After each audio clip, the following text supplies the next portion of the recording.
Mes chers amis,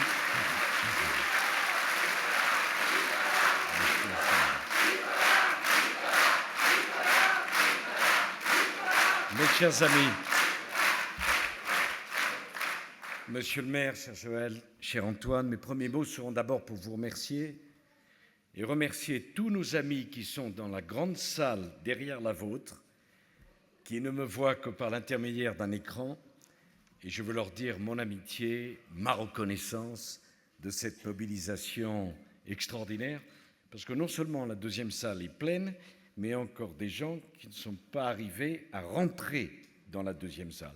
Franchement, qu'on n'ait que des problèmes comme ça me va.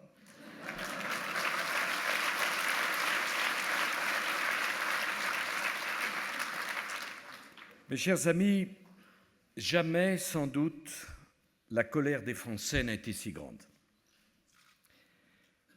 Jamais le discrédit d'un pouvoir en place n'a été aussi fort.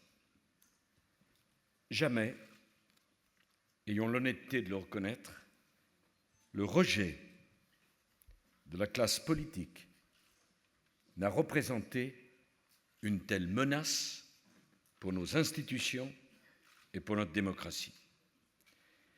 Jamais un pouvoir n'a accumulé en si peu de temps autant d'erreurs qui sont en train de se transformer en fautes.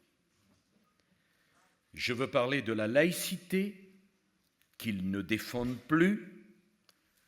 Je veux parler du laxisme qui est érigé en politique pénale. Je veux parler de l'autorité qui chaque jour s'efface un peu plus devant la culture de l'excuse. Je veux parler de l'opposition des Français les uns contre les autres, qui est devenue leur philosophie. Je veux parler du mensonge, qui est leur pratique quotidienne. Je veux parler du mérite, qui est relégué au second rang, parce qu'ils préfèrent le nivellement. Je veux parler des familles, qui sont devenues une cible prioritaire. Je veux parler des chefs d'entreprise, des professions libérales, des artisans, des indépendants, de toutes ces professions qui sont chaque jour davantage caricaturées pour le seul fait qu'elles aiment leur travail et qu'elles ne demandent rien, ni à l'État, ni à la société. Je veux parler de cette jeunesse qui trouve désormais son espoir hors de France. Je veux parler de tous ces sujets qu'il faudrait passer sous silence, car selon ceux qui nous dirigent, nous n'aurions pas le droit de parler d'immigration, d'identité de notre pays, de sécurité, d'intégration, d'assimilation. Je veux parler de cette effrayante image d'impuissance qu'a renvoyée la prestation du président de la République à la télévision il y a quelques jours. Au fond, je veux parler de la République qu'ils ne protègent plus, qu'ils ne défendent plus, qu'ils ne respectent plus et que par-dessus tout, ils n'incarnent plus. La République qui est notre idéal commun, la République qui est notre héritage et qui est notre avenir. La République, c'est la grande question politique d'aujourd'hui, sans doute le principal clivage. D'un côté, ceux qui, à coups de renoncements successifs à nos valeurs, laissent la République s'affaisser. De l'autre, ceux qui, comme nous, ne transigeront jamais avec ce que devrait être la République. La République, mes chers amis, c'est notre combat, c'est notre engagement, c'est le fondement de notre famille politique, c'est le creuset de notre rassemblement.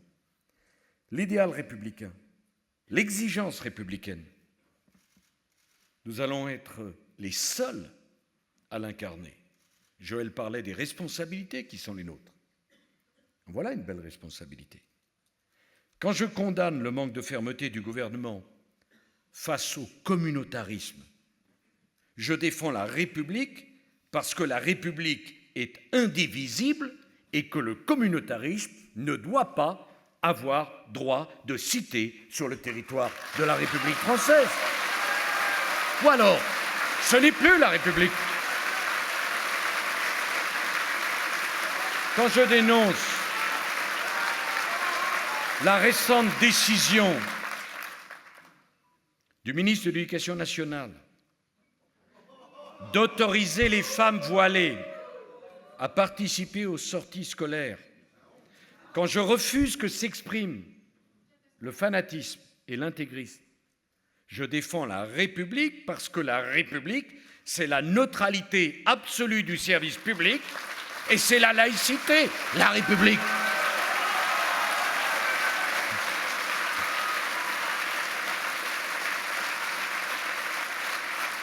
Quand je m'élève contre le retour des régularisations massives en matière d'immigration, on est en train d'abandonner toute forme de contrôle où la situation, je le dis, est devenue absolument hors de contrôle.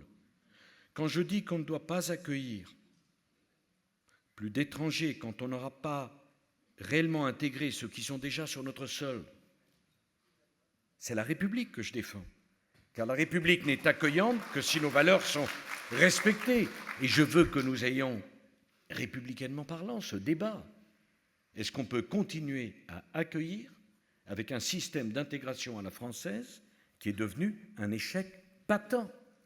Ne pas voir cette situation, c'est ne pas voir les dangers qui pèsent sur la République française. Quand je mets en cause tous ceux qui voudraient court-circuiter le peuple, je défends la République, car la République, c'est la souveraineté du peuple contre les corps intermédiaires. La République, c'est le lien direct avec le peuple. La République, c'est le référendum, plutôt que les petits arrangements du gouvernement avec ceux qui prétendent parler au nom du peuple. Quand on voit que tous les syndicats de salariés ont appelé à voter pour le candidat de gauche, on est en droit de se demander, est-ce qu'ils défendaient les droits de leurs mandants ou est-ce qu'ils agissaient en parti politique? Ce n'est plus la République. Qu'en est-il de notre idéal républicain? Quand je refuse que les pouvoirs du judiciaire au politique soient en guerre les uns contre les autres, je défends la République, car la République, c'est l'équilibre des pouvoirs, pas leur opposition. Quand j'appelle à mettre fin à la dictature de la transparence absolue, je défends la République, car dans la République, la fin ne justifie pas tous les moyens. Dans la République, la vie privée et l'intime ne doivent pas être bafouées. Dans la République, toutes les méthodes ne sont pas acceptables. Dans la République, il y a des choses qui ne se font pas. Et dans la République, on ne parle pas à tout bout de champ des questions de sexualité qui sont des questions de la vie privée et non pas de la vie publique.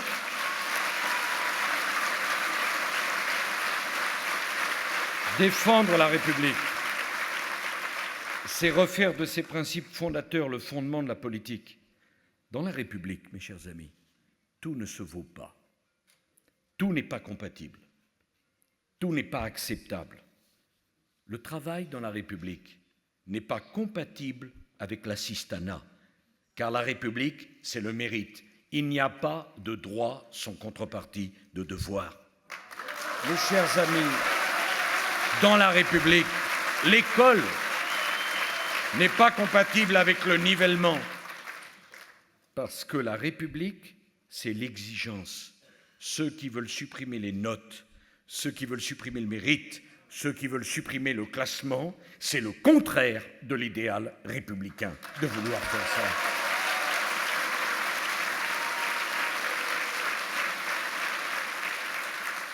Dans la République, la fiscalité confiscatoire n'est pas compatible avec la République, car la République, c'est la promotion de la réussite.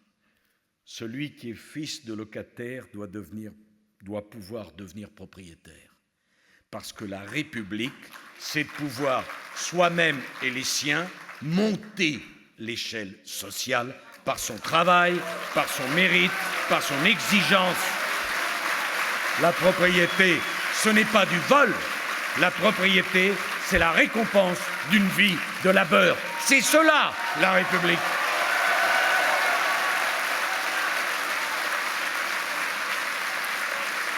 Mes chers amis, je l'ai dit vendredi à Paris devant un certain nombre de nos amis, la République, voilà ce sur quoi je souhaite que nous nous rassemblions après 2 années et demie qui ont tant abîmé l'esprit, la pratique, l'image de l'idéal républicain. Et c'est pour cette raison que j'appelle à la construction d'une nouvelle formation politique qui porterait l'idéal de cette République nouvelle. Les révélations du week-end dernier me renforcent dans cette certitude, dans la conviction qu'il nous faut tourner la page de ces feuilletons écœurants, où l'on veut abattre un concurrent ou un adversaire en le salissant. C'est le contraire de l'idéal républicain. Je voudrais poser la question de savoir si le pouvoir n'a vraiment rien d'autre à faire que de donner le sentiment de vouloir instrumentaliser en permanence la justice. 2 notes du ministère des Finances existent depuis plus d'1 an. Elles récusent absolument tous les prétendus reproches qui auraient pu être faits à propos du règlement de la campagne présidentielle. Pourquoi ont-elles été dissimulées à la justice et aux médias? C'est cela, la religion de la transparence? Et je veux poser à tous les républicains de France la question. Jusqu'où ira la folie de tout détruire et de tout salir?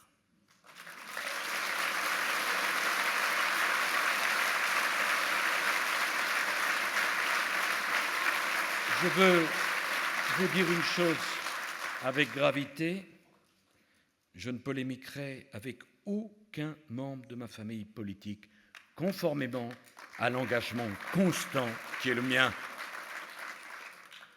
Personne ne vous fera revivre l'épisode de la dernière élection où la réserve et la dignité ont été si absentes, parce que la dignité et la réserve sont des valeurs utiles à l'idéal républicain qui est le nôtre.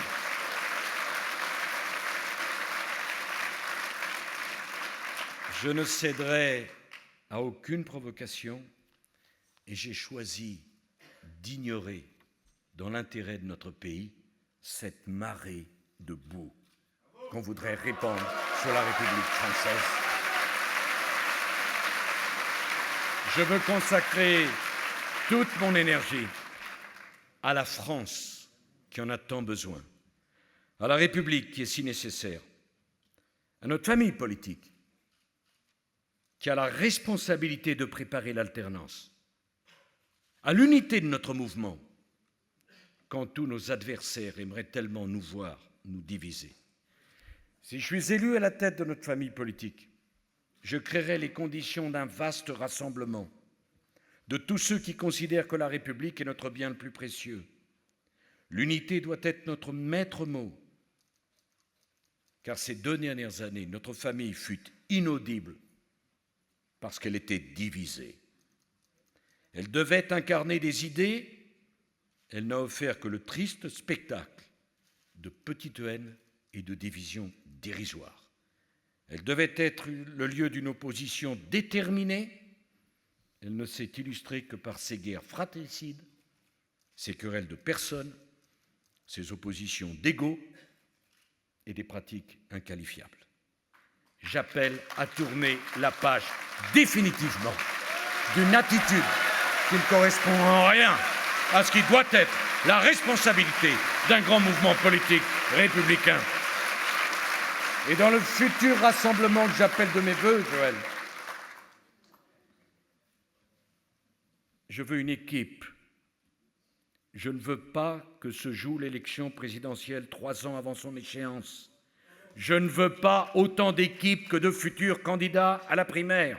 Je ne veux qu'une seule équipe avec tous ceux qui veulent mettre leur capacité de travail, leur talent, leur énergie au service du collectif plutôt qu'au service d'eux-mêmes. C'est le temps du collectif qui est revenu. Je ne veux plus que sur chaque sujet, il y ait autant de positions que d'élus. Il y aura la position de notre famille politique. Nous débattrons et nous voterons. Et une fois que nous aurons tranché, cette position devra être respectée par chacun. Je ne veux plus autant de projets que de candidats. Je veux un projet, celui de notre famille politique, conforme à nos valeurs, à notre ambition et à l'impérieuse nécessité de redonner un espoir à notre pays. Je ne veux pas de demi-solution, je ne veux pas d'échappatoire, je ne veux pas de faux semblants, je veux des réponses fortes et claires. Nous en débattrons et nous les voterons. Je voudrais tellement que notre famille politique incarne à nouveau l'espérance. Notre unité n'est pas suffisante, mais sans unité, il ne peut pas y avoir d'espérance. Le choix du rassemblement est le seul possible. L'élection à la tête de notre famille politique est la première étape. Mes chers amis, votre responsabilité est immense. Le choix que vous allez faire est important. J'ai besoin de votre mobilisation. J'ai besoin de votre engagement. J'ai besoin de votre confiance. Plus le mandat que vous me confierez sera large, plus nous pourrons sortir rapidement de cette ambiance délétère pour la République, plus l'unité de notre mouvement sera garantie. Ne laissez personne parler à votre place. Ne vous laissez pas voler votre élection.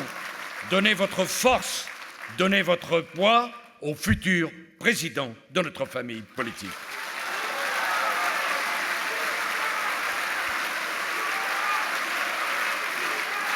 Et maintenant, merci beaucoup.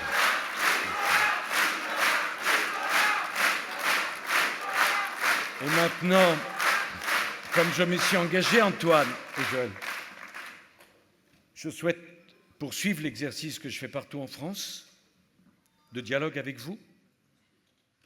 Je ne connais pas vos questions.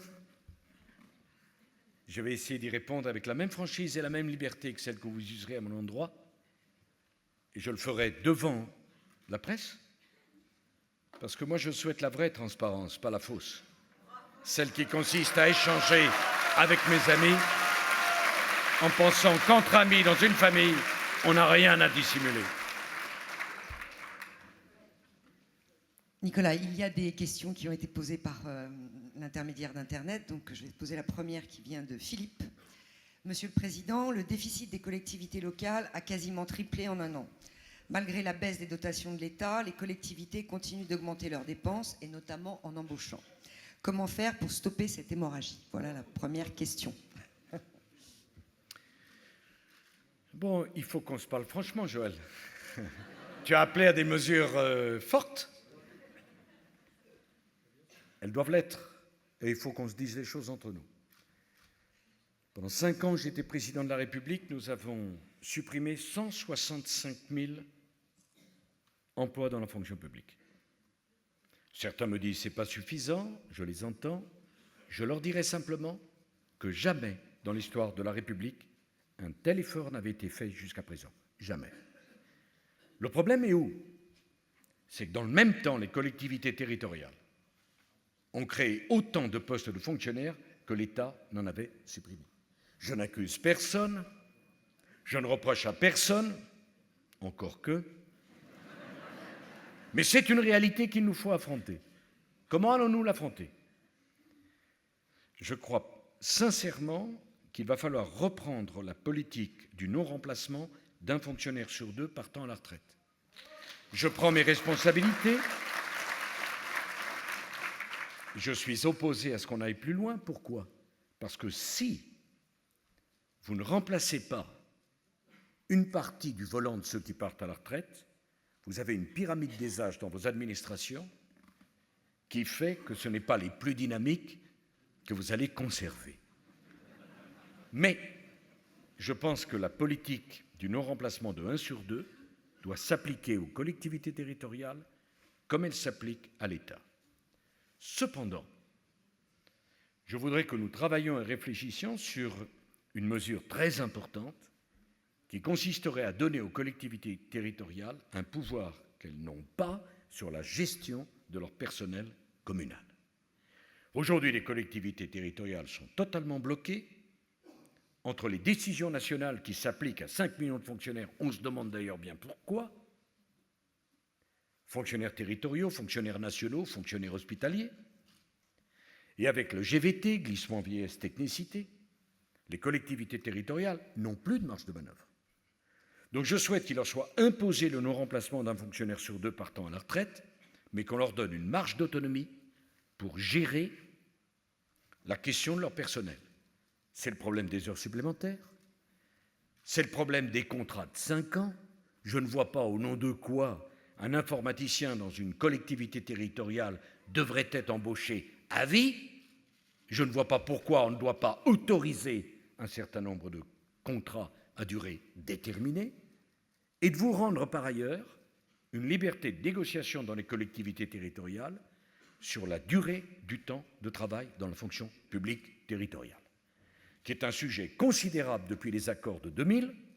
C'est d'ailleurs pas la peine de dire qu'il faut mettre tout le monde aux 39 heures, puisque dans les collectivités territoriales, rares sont ceux qui sont aux 35 heures.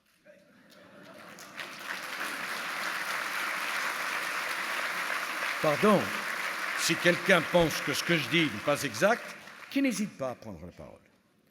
Je voudrais dire une dernière chose à Philippe, qui m'a posé cette question. Il y aurait bien d'autres choses à dire. Je ne veux pas que les fonctionnaires se sentent accusés par nous. Les fonctionnaires sont les victimes d'un système qui paupérise la fonction publique. Chacun d'entre nous connaît des fonctionnaires admirables de dévouement. Lorsqu'il y a une catastrophe, on est bien content de trouver les fonctionnaires communaux qui sont là disponibles à 6 heures du matin le dimanche, alors que personne n'est là et qu'il n'y aurait pas d'entreprise pour faire le travail à leur place. Chacun connaît cette personne de l'état civil qui essaye toujours d'arranger les choses. Chacun connaît dans telle ou telle école cette institutrice ou cet enseignant de grande qualité. Les fonctionnaires sont les bienvenus chez nous. Mais la fonction publique du XXIe siècle ne peut pas rester avec des habitudes et des statuts qui sont du siècle précédent. C'est ça la vérité. Et cette vérité, il faut l'affronter en face. Je prends un seul exemple, si vous me permettez, celui des enseignants. Moi, je considère que 18 heures d'obligation de service, c'est suffisant en termes d'heures de classe, ce n'est pas suffisant en termes d'heures de présence pour les enseignants au collège et au lycée. Parce que tous nos enfants n'ont pas la chance d'avoir des petits cours privés, et quand un enfant n'arrive plus à suivre dans sa classe, il ne trouve personne comme adulte dans le collège ou dans le lycée pour lui donner un coup de main, alors même que les parents sont séparés, que la femme travaille et que tout le monde n'a pas les moyens d'encadrer ses enfants. Je voudrais donc que les enseignants puissent, en dehors des heures de classe, donner 3, 4, 5 heures de leur temps, payés en heures supplémentaires, pour ces enfants qui n'arrivent pas à suivre. Dire cela, c'est respecter chacun. Et je vais d'ailleurs vous dire une autre chose, ce n'était pas du tout la question, mais c'est totalement ma réponse. L'égalité, mes chers amis, ce n'est pas pour un enseignant de donner le même temps à chaque enfant de sa classe. L'égalité, c'est de donner plus à celui qui n'arrive pas à suivre et de ne pas donner autant à celui qui, de toute manière, arrive à suivre, soit parce qu'il en a les moyens intellectuels, soit parce qu'il est dans une famille où il est encadré et où il n'a pas besoin d'être soutenu par son enseignant. C'est ça l'égalité. C'est pas diviser chaque classe en autant de minutes pour chacun. C'est la raison pour laquelle j'ai tant de réserves sur le collège unique, parce que je ne crois pas à l'enfant unique, y compris dans vos familles. Avec la même éducation et avec le même sang, les enfants ne sont pas les mêmes. Ils ne sont pas vous, les parents. Ils sont eux-mêmes ce qu'ils sont. Et c'est ça la magie de la vie. Et c'est ça qui fait que c'est extraordinaire. Parce que vous donnez naissance à un enfant, il est tout à fait vous et tout à fait lui. Et lui, c'est pas vous. Et vous, c'est pas lui. Et la vraie égalité républicaine, c'est que chacun dans la classe, on lui donne la part de dévouement dont il a besoin. Et qu'on ne s'en tire pas en disant il y a 30 enfants, j'ai tant d'heures de présence dans l'établissement, je divise arithmétiquement mon temps de présence en chaque enfant. Ça ne peut pas marcher. Ça n'a pas de signification. Et c'est cela la réalité de ce qui convient de changer. Voilà, j'espère avoir été le plus précis possible, même s'il y aurait eu bien d'autres choses à dire. Et je conclurai en vous disant ça. Les dépenses publiques pèsent pour 57% de la richesse nationale. Nous ne pourrons pas faire l'économie d'une remise en cause profonde de la structuration de nos dépenses. Il faut dépenser moins. Il faut revenir à 50%.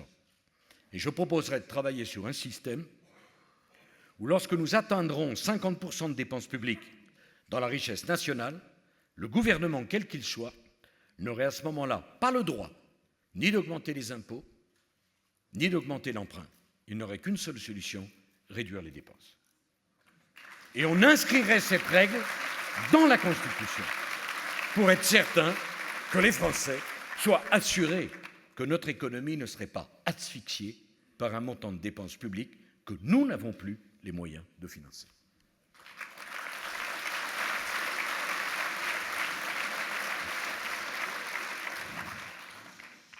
Monsieur Sarkozy, tout d'abord, merci pour tout ce que vous faites et ce que vous ferez pour la France, pour notre beau pays. Et j'aurais une question, donc je m'appelle Alexandre et je suis actuellement musicien au Conservatoire de Caen. Comment envisagez-vous la culture en France à l'avenir ? Alexandre, c'est une question magnifique et en même temps extrêmement difficile. Permettez-moi de vous répondre avec tout ce que j'ai en moi de plus profond en la matière. La question de notre culture, c'est la question de notre identité. À tous ceux qui sont choqués quand j'emploie le mot « identité » et qui n'aiment employer que le mot « diversité », je voudrais leur dire une chose. J'aime la diversité. Je me sens moi-même parfois si différent. Mais quand vous n'avez plus d'identité, qu'est-ce que vous avez à partager ? La diversité n'est belle que parce que nous refusons l'aplatissement du monde. Je ne veux pas dans le monde une seule langue, une seule culture, une seule histoire, une seule identité. Pour moi, Alexandre, l'identité, c'est un moyen de partager, parce qu'on est fier de sa culture, de son identité. Nous sommes le pays de Maupassant. Vous êtes la région de cette école extraordinaire de romanciers du XIXe siècle, les Flaubert, les Maupassant, qui ont écrit sur tous les coins de cette Normandie, Barbey d'Aurevilly. Nous sommes les héritiers de cela. Ça m'amuse quand on oppose patrimoine et spectacle vivant. Mais est-ce que vous avez oublié que Corneille était le patrimoine quand Racine était le spectacle vivant? Que Molière, qui est notre patrimoine aujourd'hui, était le spectacle vivant, parce que le spectacle vivant, c'est le patrimoine de demain, et le patrimoine, c'est le spectacle vivant d'hier. Un pays qui n'est pas fier de sa langue, qui n'est pas fier de sa culture, un pays qui sacrifie son patrimoine, c'est un pays qui ne pense plus à l'avenir. Il n'a plus rien à dire, plus rien à partager. Alexandre, quand je vois que le gouvernement a réduit de 30% les crédits de la culture, alors que nos artistes, nos cinéastes, nos musiciens, nos hommes de théâtre, nos écrivains ont tant à dire, à créer, à incarner. Mais la culture ne doit pas être victime de la crise. La culture, c'est la réponse à la crise. C'est justement parce que nous sommes un pays à nul autre pareil, avec un patrimoine exceptionnel, une culture qui existe depuis que la France s'est constituée comme pays. Un jour, je vais vous raconter une anecdote, je discutais avec M. Barroso, qui n'a pas que des défauts, mais qui n'avait pas tout compris. Et il me disait, mais enfin Nicolas, tu te rends compte ce que tu nous demandes ? Mais qu'est-ce que je demande ? La TVA à taux réduit pour les films et pour les livres. Je dis, non, tu te trompes, pour la musique aussi. Il me dit, mais tu te rends compte ? La TVA à taux réduit, c'est pour les produits de première nécessité. Mais je dis, toi, tu es portugais. Un de vos grands poètes, c'est Pessoa. Et tu ne comprends pas que nous, les Français, on pense qu'un homme pour vivre, un être humain pour vivre, il a besoin de se nourrir, il a besoin de boire et il a besoin de se cultiver. Parce que pour nous, le livre, la musique, le film, le théâtre, la culture, le patrimoine, ça fait partie des choses essentielles sans lesquelles on n'est pas tout à fait un être humain. Peut-être l'un des moments les plus émouvants pour moi, c'est lorsque j'ai visité Lascaux. Et j'ai compris que 40 000 ans avant Jésus-Christ, l'homme qui avait déjà conscience de son destin particulier avait besoin de créer, de dessiner. Nous sommes la seule espèce qui avons ce rapport avec la culture, cette façon de répondre à l'inconnu de la mort, en écrivant, en jouant de la musique. Parce que quand on entend Mozart, on se dit il y a quelque chose de divin dans l'homme. Quand on lit ces auteurs extraordinaires du XIXe siècle, on dit quand même, on voit bien la différence entre l'espèce animale et nous. Parce qu'il y a 3 choses que l'être humain fait, au-delà même de sa réflexion. Il se regroupe en famille.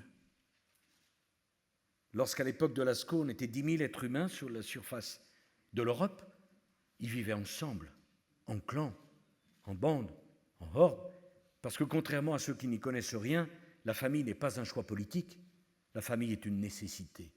Parce que devant l'inconnu de la mort, on a besoin de se retrouver avec les siens. Parce qu'on n'est pas fait pour vivre seul. Ce n'est pas un choix politique. C'est beaucoup plus profond que ça. Vous allez voir, Alexandre, comment je me retrouve. La deuxième chose que fait l'homme, naturellement, c'est qu'il prie devant l'inconnu. La prière a précédé les religions. Et on peut être parfaitement comme je le suis, déterminé à la laïcité, à la séparation de l'Église et de l'État, et de reconnaître que dans l'être humain, il y a toujours eu cette part mystique, cette transcendance, ce mystère de la vie. Parce que la vie ne nous appartient pas. Si vous croyez, c'est un mystère divin. Si vous ne croyez pas, c'est un mystère tout court. Mais la vie, ce n'est pas une marchandise comme les autres. C'est quelque chose qui nous dépasse, qui ne nous appartient pas. Puis il y a une troisième chose que l'homme fait depuis le début, c'est créer culture et culte. Vous ne voyez pas les choses? Quand Michel-Ange fait la statue de... Comment s'appelle-t-elle à l'entrée de la Pietà, il a 20 ans. Quand Mozart fait la marche turque, il a 7 ans. Ça vient de plus loin que nous. Donc l'art, la culture, je voudrais que ça devienne la priorité de notre famille politique, comme une référence identitaire à ce que nous sommes. Parce que la France, ce n'est pas une page blanche. Parce que vous, les jeunes, vous héritez d'un paysage, d'une histoire, d'une culture, d'une langue, et vous voudrez la passer à vos enfants. Parce que ce n'est pas un détail, c'est absolument fondamental. Quand j'étais jeune, dans les partis politiques, on se disait à la fin de la rédaction d'un programme politique, « Oh zut, on a oublié de parler du sport et on a oublié de parler de culture. » Ben, je voudrais maintenant qu'on commence par la culture, parce qu'on commence par qui nous sommes, par notre identité, et qu'on offre ça aux générations, et je le dis aussi pour notre langue. Je ne peux pas accepter que la langue française soit à ce point abandonnée, délaissée, méprisée, absence de défense totale. Voilà ce que je pense. Et voilà le message. Et je souhaite d'ailleurs que dans la formation politique que nous allons construire, les artistes, les hommes et les femmes de culture puissent nous rejoindre. Au XVIIIe siècle, on fait de la politique avec les philosophes, au XIXe avec les poètes, au XXe siècle, les communistes avaient Aragon, les centristes avaient Alain, nous, les gaullistes, nous avions Malraux, Mauriac et tant d'autres. Je pense que c'est un grand appauvrissement de se couper du milieu de la culture. Et d'ailleurs, c'est une grande régression intellectuelle que de voir qu'aujourd'hui, chacun pense qu'il a le droit de dire quelque chose. Pour moi, il n'y a pas de droit à la parole se mérite. Il y a un droit de vote qui n'a rien à voir avec le droit à la parole. Oh, je sens que je vais avoir des ennuis avec ça.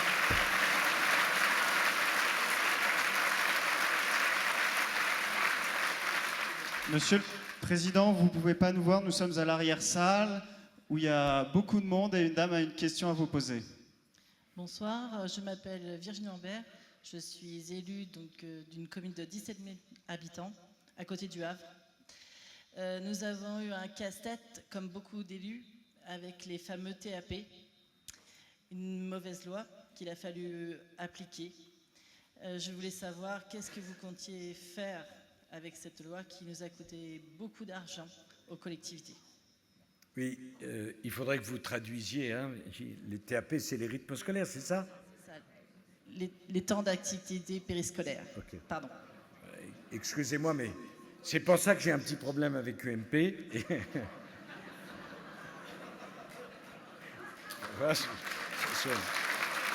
C'est tellement... Bon, dans cette affaire, c'est vraiment le mépris généralisé. Les collectivités territoriales à qui on diminue les dotations et à qui on augmente les dépenses sans même leur demander leur avis. Fort heureusement, dans notre pays, la démographie est excellente sans que c'est nuit au travail des femmes. Et c'est vraiment pourquoi il faut préserver la politique familiale. Nous avons des familles qui ont beaucoup d'enfants et un taux d'emploi des femmes important. Mais si on ferme l'école, si on diminue le temps de présence à l'école et qu'on dit aux collectivités territoriales qui n'en ont absolument pas les moyens, débrouillez-vous pour trouver des occupations, avec par ailleurs des animateurs qui eux-mêmes ne sont pas formés, on rentre dans une situation que personne ne peut plus maîtriser. Donc je vous le dis, il y a deux choses pour lesquelles nous ne serons absolument pas engagés, au moins. La première, c'est les rythmes scolaires, et la seconde, c'est le découpage administratif de vos régions selon des modalités qui consistent à tenir compte des désirs des barons socialistes et non pas de la réalité culturelle et économique des régions. Donc, le rythme scolaire ne s'imposera pas à nous et le découpage administratif des régions non plus. Alors restera une question qui est centrale et qui est la question de la réforme de l'éducation nationale. Je confesse bien volontiers que j'ai sans doute commis une erreur de bonne foi, erreur généralement d'ailleurs partagée, qui consistait à se dire qu'il fallait que la réforme de l'éducation nationale parte des enfants. Et après y avoir bien réfléchi, je pense qu'on aurait dû partir des enseignants. Je m'explique. Quelle que soit la réforme que vous allez faire, si vous avez des enseignants mal formés, non motivés, mal considérés et mal payés, votre réforme échouera. Et que la clé de la réforme de l'éducation nationale, c'est donc de partir d'un corps enseignant que nous devons mieux rémunérer, à qui nous devons demander de travailler davantage, que nous devons mieux former, à qui nous devons mieux faire confiance, parce que, excusez-moi, quand vous avez une institutrice ou un instituteur qui a 20 ou 25 ans d'ancienneté, il est capable de savoir comment on apprend à lire, écrire et compter à vos enfants, plus que la circulaire du ministre qui vient s'additionner aux circulaires des 50 ministres qui l'ont précédé. Plus de confiance, plus de travail, meilleure rémunération. J'ajoute qu'il n'est pas normal que dans une classe, si peu des enfants de la classe aient envie eux-mêmes de devenir un jour un enseignant. Parce que si les enfants de la classe n'ont pas envie de faire un jour le métier de leur maître, pardon, je suis démodé, si quand ils rentrent en classe, le maître, les enfants ne se lèvent pas, où se trouve le respect que l'on doit à la fonction d'enseignant? Alors, pardon, c'est bien beau de mettre des animateurs partout, c'est bien beau de multiplier les activités ludiques et la poterie et ceci et cela, mais le but de l'école, ce n'est pas cela. Le but de l'école, c'est de préparer nos enfants à leur vie d'adultes. Et pour cela, il faut faire confiance aux enseignants. Et je préférais de beaucoup que les enseignants qui sont des professionnels puissent avoir plus de temps et soient rémunérés pour ça, pour s'occuper de vos enfants lorsqu'ils ont du mal à suivre, plutôt qu'on essaye de bricoler un système d'animateurs socio-éducatifs pour tenir une après-midi où on a décidé que vos enfants ne seraient ni à l'école, ni chez vous. Il faut choisir. L'école n'est pas une garderie. L'école est un lieu où on doit préparer vos enfants à devenir des adultes. Bon. Et on mélange tout. On mélange tout. Pourquoi ? Parce qu'on est dans un système où chacun, ou plutôt plus personne, ne sait exactement ce qu'il attend de l'autre. Plus d'autorité, plus de sens. La vérité, c'est que les semaines doivent se passer, qu'on garde vos enfants. Alors un jour, ils sont avec leur maître, un autre avec des animateurs, un troisième dans la cour, un quatrième dans une activité. Et vous, vous êtes en droit d'attendre du service public de l'école autre chose. Avec plus d'exigence, me semble-t-il. L'exigence, c'est toujours la même question, l'exigence républicaine.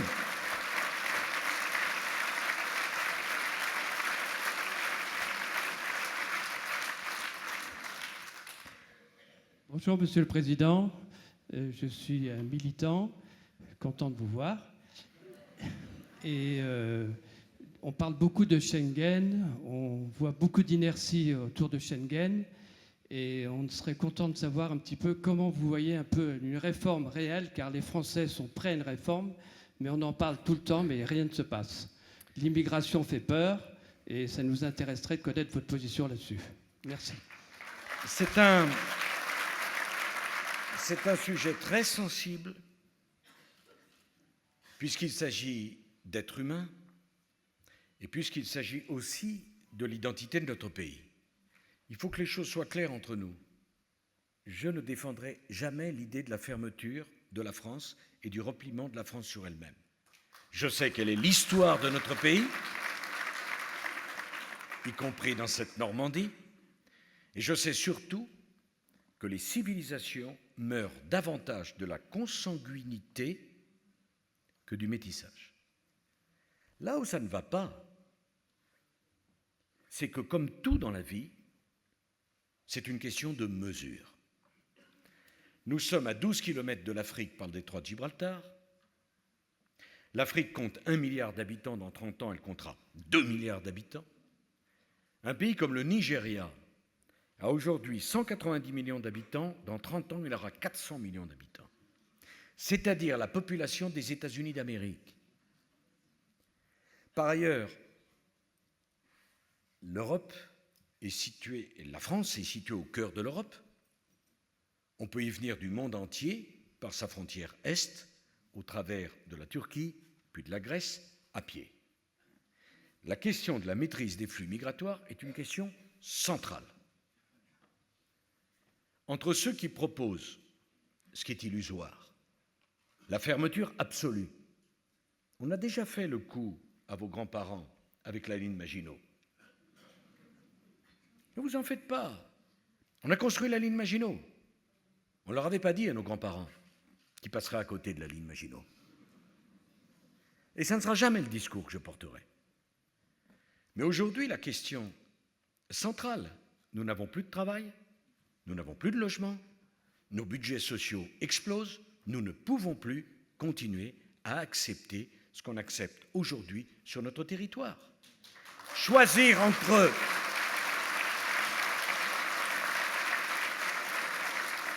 l'accueil de nouveaux et l'intégration de ceux qui sont ici va devenir un élément central. J'ajoute que je souhaite avoir ce débat avec vous un jour. Voulons-nous l'intégration, voulons-nous l'assimilation ? On ment aux étrangers en leur disant qu'ils peuvent devenir juridiquement français, sans adopter notre mode de vie, sans connaître notre langue, sans connaître notre culture et même sans respecter nos habitudes. L'intégration, ça consiste à dire « viens tel que tu es », c'est pas un problème. La République, c'est pas ça. La République, c'est que pour devenir français, on parle français, on adopte le mode de vie français, on aime la culture française, on respecte les lois françaises et on aime la France qui devient son pays. Ce débat-là, il faut que nous l'ayons. Ce n'est pas un débat d'exclusion. C'est un débat important. J'ajoute que je ne crois pas qu'on pourra maîtriser les flux de migration sans l'aide de nos partenaires qui sont en Europe confrontés aux mêmes problèmes. Je ne crois pas à la réforme de Schengen. C'est la raison pour laquelle j'ai dit que nous devrions sortir de Schengen le temps qu'un deuxième Schengen soit adopté. Je m'explique. Lorsque le général de Gaulle n'était pas content de la politique agricole commune, il a fait la politique de la chaise vide et la France est revenue le jour où ses partenaires ont compris qu'il fallait vraiment changer. Nous n'avons plus de temps. La situation devient trop grave. Nous devons sortir de Schengen, faire quand nous le voulons et où nous le voulons les contrôles à nos frontières que nous devons faire pour protéger notre pays et fixer les conditions d'un Schengen 2 dont la condition de base sera qu'avant d'adhérer à Schengen 2, chaque pays devra faire l'effort d'avoir la même politique d'immigration d'un côté ou de l'autre de la frontière. Parce que si les prestations sociales continuent d'être plus généreuses dans notre pays que chez nos voisins, le tourisme social fera que nous attirerons sur le territoire de notre République des gens qui voudront y venir pour profiter d'un système social et non pas parce qu'ils ont envie de venir en France. Dernier point, nous ne pourrons pas continuer avec le même système social. L'aide médicale d'urgence coûtait à la France, en 2012, 500 millions. En 2013, on est passé à 800 millions. Alors moi, il y a quelque chose que je ne comprends pas. Le gouvernement trouve l'argent pour payer l'aide médicale d'urgence, mais ne trouve pas l'argent pour garantir la politique familiale dans notre pays.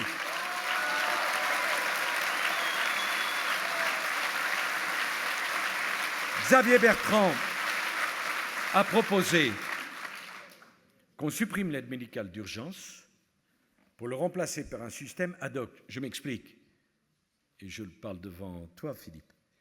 Lorsque quelqu'un est mourant, lorsque quelqu'un est très malade et qu'il y a une urgence, qu'il soit français ou étranger, sur le territoire de la République, on le soigne. La République, on ne vous demande pas votre numéro de carte de crédit avant de vous opérer lorsqu'il y a un problème majeur. Mais ça doit rester une urgence, pas du tourisme médical après le tourisme social. Voilà la différence.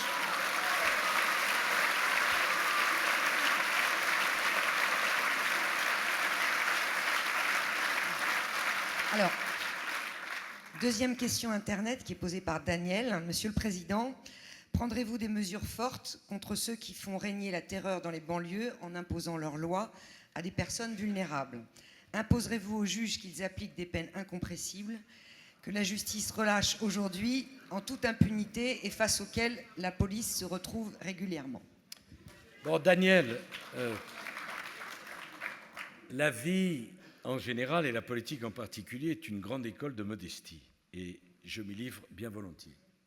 J'ai été 4 ans ministre de l'Intérieur, j'ai 5 ans président de la République et j'ai été grosso modo insulté chaque jour sous prétexte que j'en faisais trop, que j'étais inhumain, que je ne respectais pas les règles républicaines. Je me souviens du spectacle lamentable lorsque nous avons créé le fichier des empreintes génétiques qui permet qu'aujourd'hui, un criminel sexuel sur 2 est arrêté, parce que quand la délinquance sexuelle, ce n'est pas le nombre d'effectifs qui compte, mais c'est la police scientifique, et avoir le fichier permet de retrouver sur une scène de crime des traces, et lorsqu'il y a une nouvelle scène de crime, de les confronter au fichier, et naturellement de retrouver plus facilement les choses. Et voilà, maintenant, on me dit, mais alors qu'est-ce qui se passe et qu'est-ce qu'on va faire? D'abord, il faut que vous connaissiez un chiffre qui est accablant et qui est la vérité. 50% des faits de délinquance sont le fait de 5% des délinquants. Vous m'entendez bien? 50% des faits de délinquance sont les faits de 5%. Donc il y a un débat qui est incontournable, n'en déplaise à Madame Taubira, c'est le débat de la prison. Quand on vient pour la 12e fois, la 14e fois, la 17e fois devant le tribunal correctionnel et qu'on est un habitué des tribunaux correctionnels, je maintiens qu'on ne doit pas être puni pour la 17e infraction, mais en quelque sorte pour l'ensemble de son œuvre. C'est la raison pour laquelle, avec mes amis parlementaires, nous avions fait voter les peines incompressibles, les 2 mesures qui ont été le plus stupidement supprimées furent les heures supplémentaires et les peines incompressibles.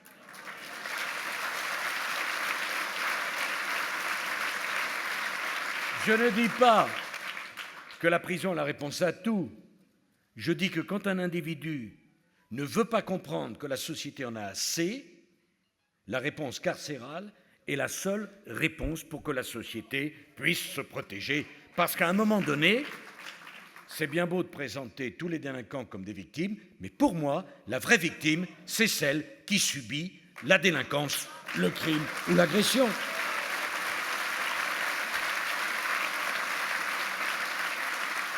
J'ajoute,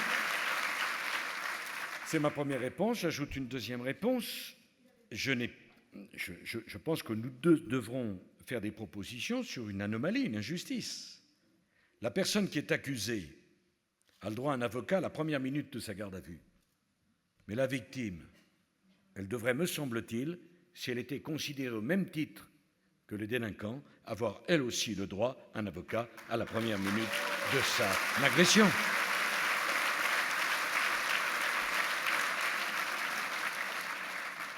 Enfin, sur les quartiers, que les choses soient claires là aussi.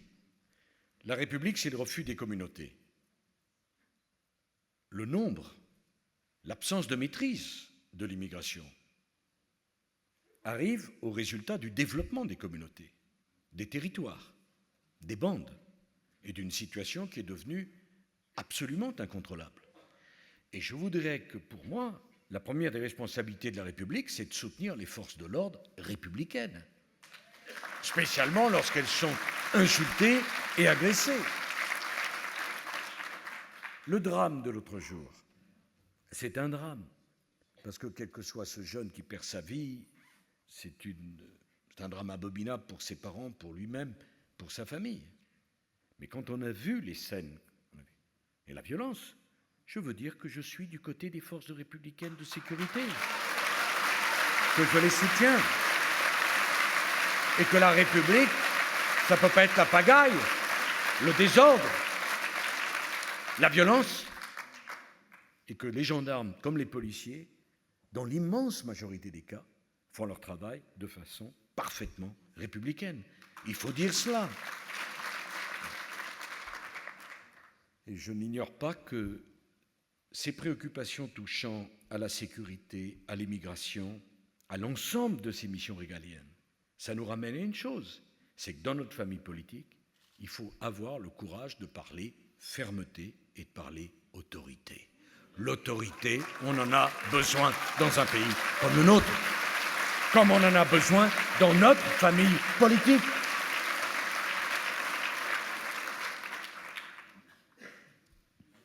Monsieur le Président, bonjour. Je m'appelle Florian Lin, je suis le représentant de l'Union de la France Forte dans le Finistère. Voilà, vous n'êtes pas venu en Bretagne, donc nous sommes venus vous voir. D'abord, merci à vous d'être de retour parmi nous. Vous nous avez manqué depuis 2 ans.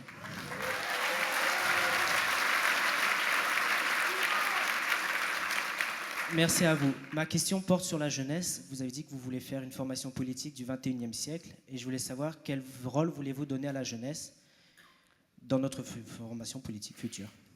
Oh, ce n'est pas simplement dans notre formation politique. Je voudrais vous dire un mot sur cette question des jeunes. Parfois, on me dit, quelle est la mesure que vous proposez pour les jeunes? Comme si tout était devenu quantitatif. Oh, ce n'est pas moi qui ferai le contrat d'avenir pour avoir le droit de nettoyer l'ascenseur dans une commune ou dans une administration. Parce que c'est tout à fait respectable de nettoyer l'ascenseur, mais ce n'est pas la peine de mettre le mot « avenir » pour parler de ça. Pour moi, le problème des jeunes est extrêmement préoccupant.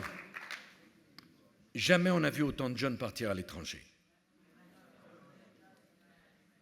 Que des jeunes Français partent à l'étranger, je trouve ça fantastique, pour le français, pour la culture française. Et toujours, il y a des jeunes qui ont été appelés vers le grand large.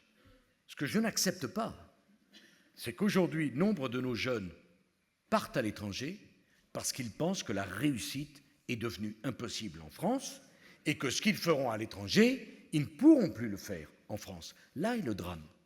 Et le drame est double parce qu'ils partent alors qu'on aurait besoin d'eux et ils ne reviendront pas. Parce qu'une fois partis, quand on est jeune, ils fonderont une famille, ils feront leur carrière et nous aurons alors perdu ce qui fait l'essentiel de la force d'un pays. Alors pour moi, qu'est-ce qui est le plus important? Je voudrais dire aux jeunes que le risque, c'est une valeur positive. Et j'en ai plus qu'assez qu'on ne nous parle que de précautions, que de statuts, que de normes, que de règles, alors que la vie, ce n'est que le risque. Si on n'aime pas le risque, on ne fait pas d'enfants. Si on n'aime pas le risque, on ne se marie pas. Et vous tous qui êtes ici, votre vie, vous l'avez construite en prenant des risques, en créant votre entreprise, en changeant le métier, en changeant de maison, en bougeant, parce que c'est ça la vie. Et je voudrais réconcilier le pays avec un gros mot, la réussite. La réussite, c'est pas mal. Et je n'ai pas peur de parler de la réussite. Au fond, les socialistes ont une réponse à l'injustice. Si vous êtes tous en retard, il n'y a plus d'injustice. L'autre jour, le pauvre Premier ministre est parti en Allemagne. Oh, il allait la convaincre. Je la connais. Il lui a dit « Moins vite, on n'arrive pas à suivre. » Vous voyez, convoqué par la maîtresse d'école avec vos enfants? Un gros problème avec votre fils. Travaille trop bien. Ça complexe les autres.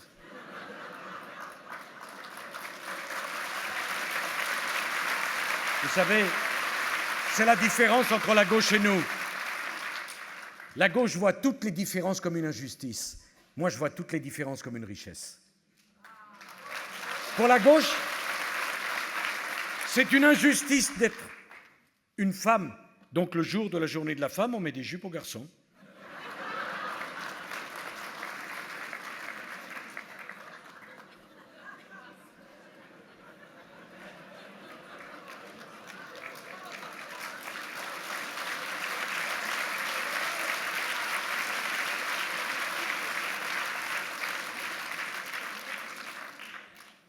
Je ne crois pas qu'il y ait un droit à la santé. Je crois qu'il y a un droit aux soins. Je ne crois pas qu'il y ait un droit au talent. Je crois qu'il y a un droit à l'éducation. Je ne crois pas qu'il y ait un droit à la vie. Il y a un désir d'enfant. Il n'y a pas de droit de l'enfant. Il y a un désir d'enfant. Les mots ont un sens. On finit par dire n'importe quoi. S'il y a un droit à l'enfant, alors si on n'est pas content de son enfant, on le rend? Ben oui, je le rends. Il est très bon en maths, mais il n'est pas bon en français. Mon voisin en a un qui est très bon en maths et en français. Échangez. Je voudrais qu'on comprenne que nos différences sont nos richesses. Dans la vie, il y a des gens qui sont hyper actifs. J'en connais. Il y a des gens qui sont contemplatifs. C'est très utile. Dans la vie, il y a des gens qui ont l'intelligence de la main, comme disait Jean-Pierre Raffarin. Et il y en a d'autres qui sont des intellectuels. Dans la vie, il y a des gens qui aiment faire. Et puis il y a des gens qui aiment dire. Dans la vie, chacun de vos enfants choisira le métier et peut-être qu'ils vous étonneront par leurs différences. Mais quel est le plus beau message de la vie? C'est d'aller jusqu'au bout de ce qu'on est. Pas d'essayer de ressembler à ce que la société voudrait que vous soyez ou que l'État voudrait que vous ressembliez. Être comme on est, petit ou grand, noir ou blanc, en bonne santé ou pas, avec une intelligence extraordinaire de la tête ou une intelligence extraordinaire de la main. Et j'aimerais tellement dire aux jeunes Français que ce que je voudrais, c'est une société où chacun d'entre eux puisse se réaliser comme ils sont, avec leurs différences. Et j'aimerais que la formation politique que nous allons bâtir ensemble soit une formation qui aime les différences, qui n'en ait pas peur, et qui fasse de ces différences des richesses en les acceptant telles qu'elles sont, parce que nous sommes, au fond, tous différents. Ce nivellement, cet égalitarisme, cette détestation de la réussite, cette incapacité à pouvoir parler de réussite, de promotion professionnelle, d'argent, à quelque chose de maladif. Ceux qui détestent l'argent et ceux qui adorent l'argent, c'est la même névrose. L'argent est un moyen, il n'y a pas besoin d'en faire toute une histoire. Réconcilier les gens avec la réussite, avec l'ambition, leur dire que l'échec, c'est pas grave, qu'on apprend de ces échecs, et que le pire échec, le seul définitif, c'est qu'on n'a pas essayé, quand on n'a pas tenté, quand on n'a pas été au bout de ce qu'on est. Il n'y a jamais d'aigreur d'avoir échoué. J'ai échoué. Mais il y a beaucoup d'aigreur quand on pense qu'on ne vous a pas donné les moyens ou l'opportunité de tenter votre chance. C'est ça la France.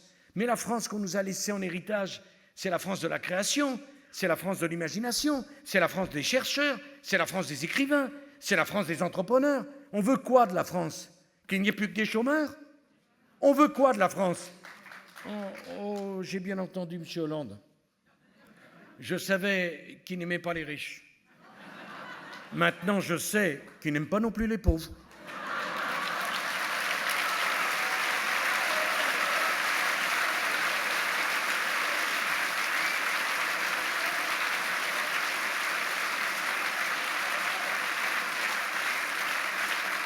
Méfiez-vous de ceux qui disent qu'ils n'aiment pas. Moi, je vais vous dire une chose, j'aime les différences, je me sens parfois différent. Et je voudrais tellement être à la tête d'une formation politique avec des gens différents, qui viennent d'horizons différents, qui nous apportent la richesse de leur expérience, qui viennent des 4 coins de France, qui viennent d'ailleurs et qui nous apportent leur force. C'est cette différence que j'aime. Et c'est peut-être la différence entre eux et nous. Parce que si vous acceptez que nous sommes tous différents, vous accepterez l'idée que la réponse, ce n'est pas la norme et ce n'est pas le statut. On n'aura pas tous la même vie, on n'aura pas tous le même salaire, on n'aura pas tous le même appartement, on n'aura pas tous le même mari, on n'aura pas tous la même femme. Bon, d'accord, j'écarte là, ok. Mais est-ce que je me fais comprendre? Et je voudrais d'ailleurs que notre famille politique, Joël, prenne plus de temps pour parler des valeurs fondatrices qui sont les nôtres, plutôt simplement que du projet, pour savoir quel sera le taux de l'impôt sur les bénéfices. On le dira, mais mettons-nous d'accord sur les valeurs qui nous fédèrent. Est-ce qu'on est d'accord sur l'autorité, sur la réussite, sur le mérite, sur la récompense, sur le travail, sur la fermeté? Et après, nous pourrons établir un projet politique digne de ce nom. Mais il y a un travail avant, qui est celui-là, et qui n'a pas été fait. Et vous savez pourquoi il n'a pas été fait, ce travail? Parce que bien de mes amis politiques ont peur devant la pensée unique, essayent de plaire à ceux qui commentent. Moi, je voudrais convaincre ceux qui votent. C'est la différence entre eux et moi.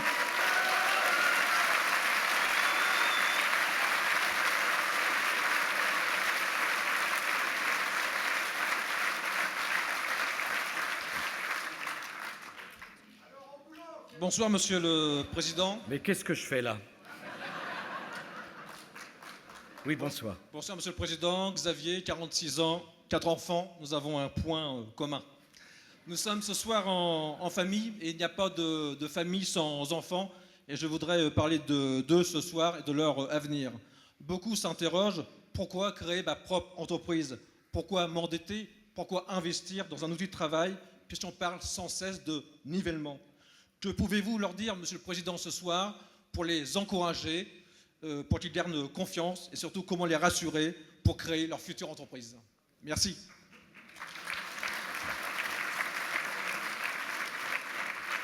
Vous savez, c'est fou comme les choses passent vite.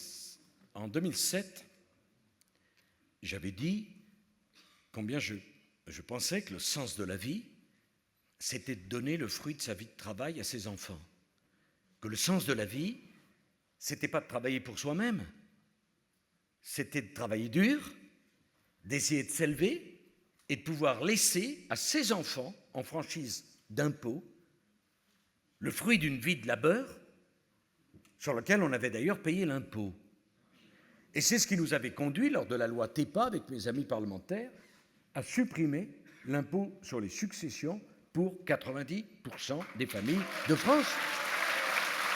Moi, je suis désolé.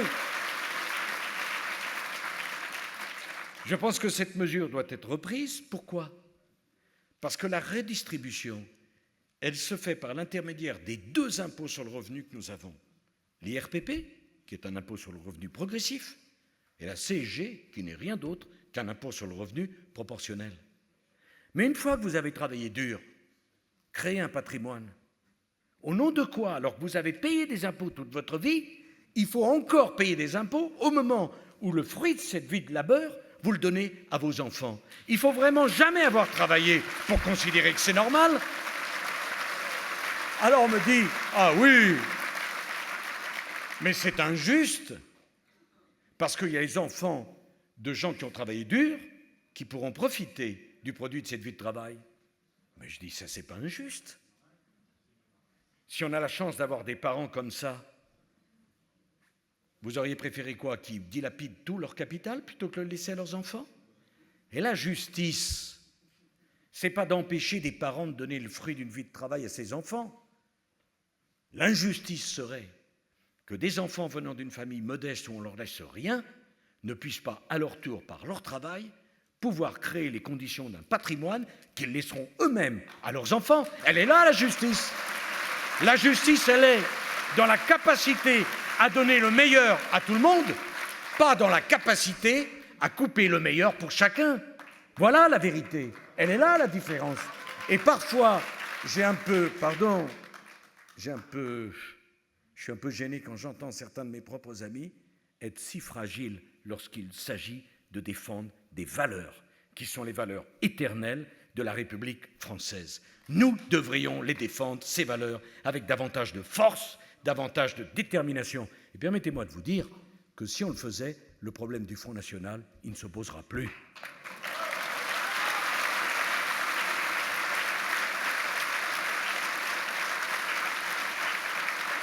Et d'ailleurs, puisque personne ne me pose la question du Front National, je voudrais vous en dire un mot.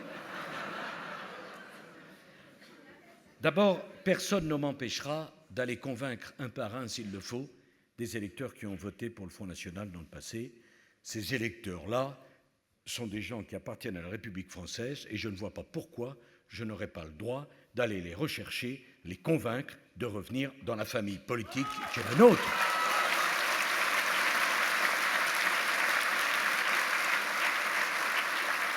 Je ne vois pas pourquoi on devrait nous interdire à nous ce que tant d'autres se permettent. Je n'ai pas vu à la télévision un écriteau où tel animateur dirait « J'interdis à tous ceux qui ont voté pour le Front National de regarder cette émission ». Pourquoi nous n'aurions pas le droit d'aller chercher et convaincre des femmes et des hommes qui nous ont quittés? La deuxième chose que je voudrais vous dire, Madame Le Pen a donné un fameux coup de main à M. Hollande aux dernières élections présidentielles. Elle est complice du drame que vit la France aujourd'hui. Lorsqu'il a fallu choisir, Mme Le Pen a choisi d'aider François Hollande. Qu'elle ne nous donne pas de leçons, parce que ces leçons sont insupportables aux oreilles des républicains que nous sommes.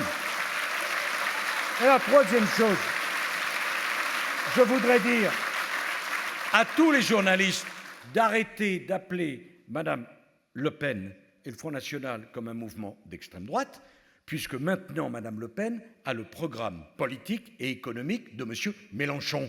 Donc, c'est un programme d'extrême gauche. Quand on réclame le SMIC à 2 000 € et la retraite à 60 ans, c'est un programme d'extrême gauche. Donc, que Mme Le Pen l'assume. Et quant à vous, mes chers amis, celles et ceux d'entre vous qui ont été exaspérés par la droite républicaine, qui ont été déçus, y compris par moi, je vous demande de réfléchir. Je vous demande de réfléchir. Hein? En votant pour Mme Le Pen, vous votez pour l'équipe socialiste en place. Voilà la vérité. Et si je ne le dis pas, personne n'aura le courage de le dire.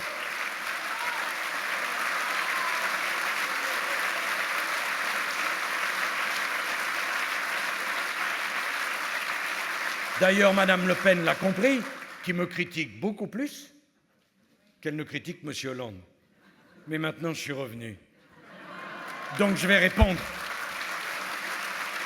Peut-être je vais prendre une dernière question si vous le voulez bien. Monsieur le Président, bonsoir. Donc tout d'abord, je voulais vous remercier pour tout ce que vous avez fait pour nous pendant vos 5 ans à l'Élysée. Et puis également pour l'énergie que vous avez consacrée à votre retour. Et on espère qu'il sera le meilleur possible. Voilà. Qu'il sera le meilleur possible, excusez-moi. Et donc voilà, donc en fait je voulais vous demander, j'ai ma sœur qui fait partie de ces jeunes qui a décidé de partir à l'étranger, en Australie, pour étudier. Et je voulais savoir comment est-ce que en fait, je pouvais la convaincre de revenir actuellement, exercer son métier de professeur des écoles. Et puis également, comment est-ce que vous comptez remettre la France, redonner la place à la notoriété de la France dans le monde, puisque aujourd'hui, elle me disait qu'en Australie, la France était vue comme un pays de feignants, de grévistes. Voilà.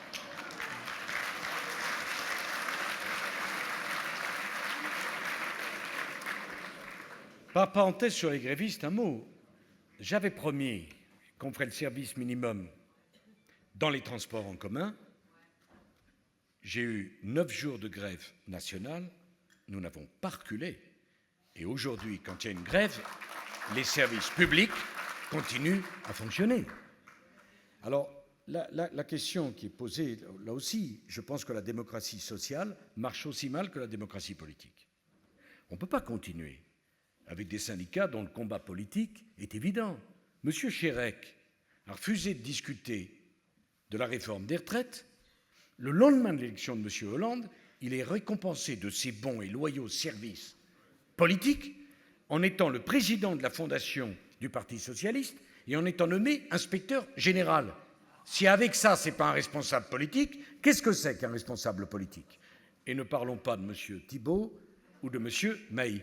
Donc je vais proposer quelque chose, c'est de mettre un terme aux critères de représentativité automatique des organisations syndicales héritées de leur attitude pendant la guerre en 1945.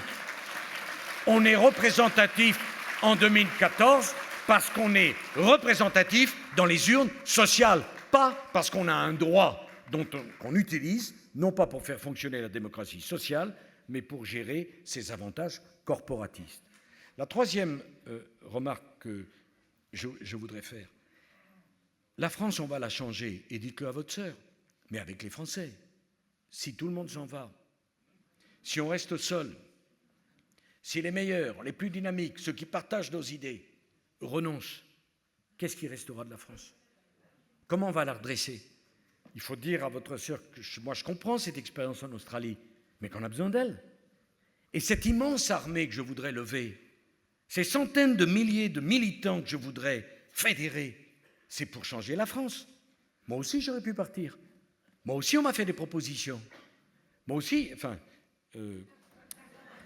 c'est peut-être pas tous les anciens présidents de la République qui seront demandés à l'étranger un jour.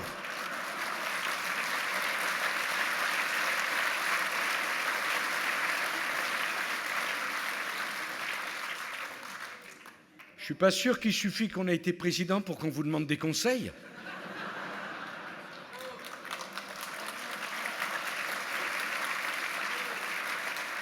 Donc, il faut lui dire qu'il y a l'immense majorité de tous ceux qui sont silencieux, qui en ont assez qu'on parle en leur nom, qui en ont assez d'entendre à longueur d'émissions de télévision et de radio des idées qui sont si étrangères à ce qu'ils pensent, qui ont décidé de se fédérer dans une nouvelle formation politique pour redresser le pays, qu'elles nous rejoignent. Parce qu'on a 2 ans pour redresser le pays, parce que c'est le nôtre. Vous savez, je me suis posé la question moi-même, puis je me suis dit, j'y peux rien. J'ai la France dans le sang, ça m'intéresse, j'aime mon pays. C'est au-delà même de ma réflexion. Je suis comme ça.